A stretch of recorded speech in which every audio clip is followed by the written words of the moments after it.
ತರುವಿನ ನೆರಳು ಕೊಡುವಂತ ಸುಖವು ಕೊಡುವನು ಕೃಪೆಯ ದಿನವು. ಸ್ಥಿರ ಇರುವ ಮನ ಎನಗಿರಲಿ, ಶರಣಾಗತಿ ಎಂದು ಬರಲಿ. ಭಗವಂತನ ಪ್ರಿಯ ಮಗನಿವನ, ಸಾರಿ ಬದುಕು ಇರಲಿ.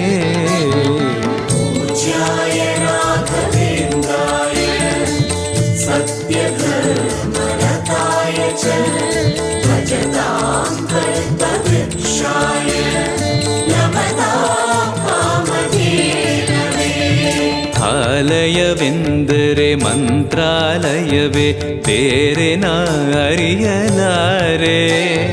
ರಾಜನು ಎಂದರೆ ಶ್ರೀ ಗುರು ರಾಜನೇ, ಮತ್ತು ನಾ ತಿಳಿಯಲಾರೆ. ಆಲಯವೆಂದರೆ